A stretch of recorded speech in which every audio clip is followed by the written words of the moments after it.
So you want to learn how to curve the ball. Well, in this episode, I'm gonna give you a step-by-step tutorial on how to hit those bending free kicks. Generally speaking, curling the ball with the inside of your foot is one of the most common and popular shooting techniques in football. As compared to other techniques like knuckleballs, it's relatively easy to learn and very consistent in game situations. But don't get it twisted, it takes a lot of practice, so if you're expecting to miraculously learn this technique overnight without putting in thousands of hours of hard work, this is not the video for you. But for those of you out there prepared to put in the work, stick around and let's start from the beginning.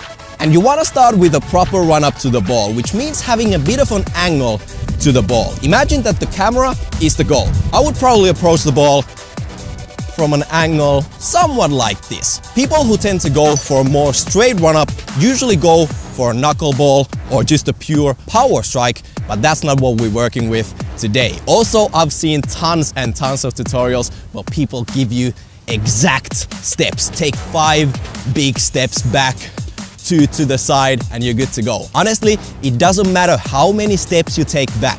Once you get into the technique a little bit more, you will find out the distance and the exact angle that works out for you, because the only thing that really matters here is that you have an angle to the ball. This will help you shooting the ball in the right way that will put some curve on the ball.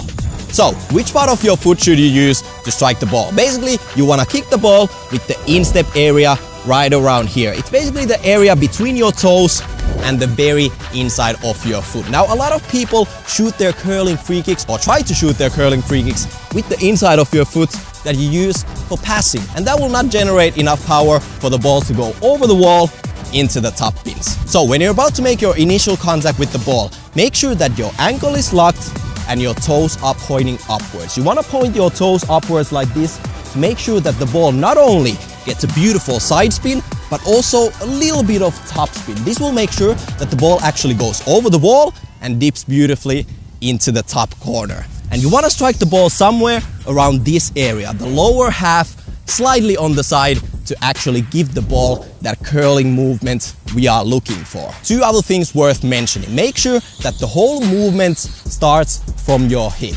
Just like this. You want to have some nice momentum when you approach and shoot the ball. Nobody has ever shot a nice free kick just by swinging their leg and having their hip not working together with them. You can see from this is never gonna work out. What you want to do instead is approach the ball from a nice angle and have your entire hip moving and creating some nice momentum. Also, your non-kicking foot, your standing foot, has a very interesting role in this technique. Normally when you pass the ball, let's say the camera is you, I'm trying to pass the ball directly to you. You are used to having your non-kicking foot pointing directly towards your target. But in this case, I'm actually gonna have my standing foot pointing slightly away from my target. Why is that?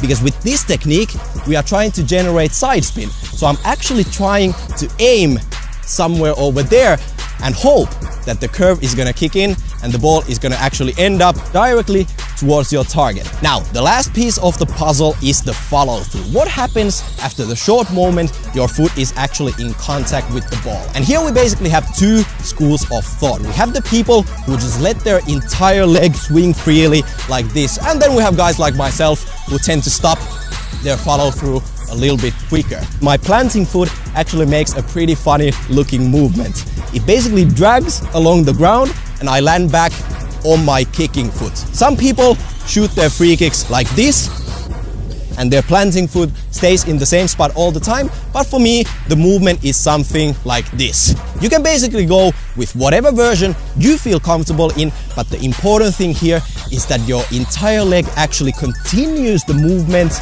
and it slices across your body to make a circle like this. This will once again help you give the ball some curl, some sideways spin that we are looking for, and it almost happens naturally as you are approaching the ball from the side anyways. Also, it's very important to lean over the ball a little bit. If you are leaning back, the ball will end up going all the way over the goal, which is not something we are looking for.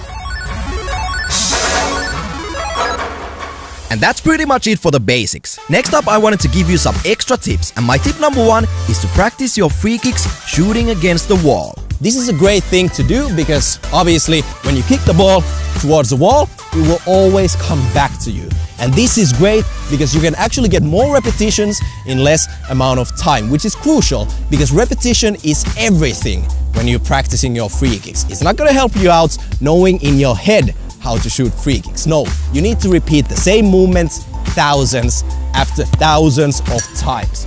And shooting against the wall is a great tool for that, especially if you only have one ball with you when you're going to the pitch. Another great tip is to analyze how professional footballers are taking their curling free kicks. The internet and YouTube is packed with free kick goals from the world's best footballers. So use all that free information to analyze and see how other people are doing it. Also, the next point might sound a little bit weird, but try filming your own free kicks. And when you get home, analyze the shots that were good and the ones that were bad. Normally, you can spot the difference immediately.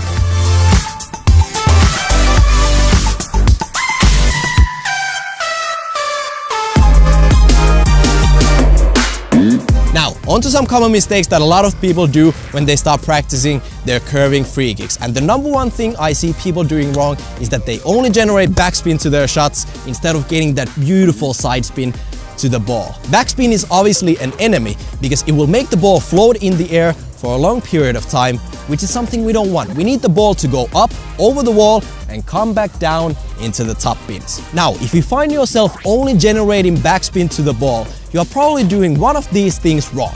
Number one, your toes are not pointing upwards and you are shooting the ball too much with your toes like this. You need to have your toes pointing upwards for the ball to have a nice side and topspin as well. Number two, follow through, and especially not following through at all. Trust me, I see so many people following through their free kicks like this.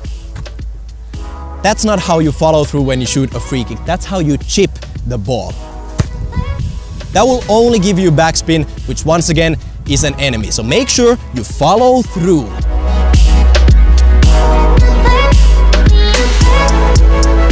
So, let's summarize a little bit. Make sure you have enough angle on your run-up. Point your non-kicking foot slightly away from your target and hit the lower half of the ball with your instep. As you hit the ball, make sure your upper body is leaning over the ball, your ankle is locked, and your toes are pointing slightly upwards to give the ball some topspin as well. And finally, follow through by continuing the movement with your leg across your body.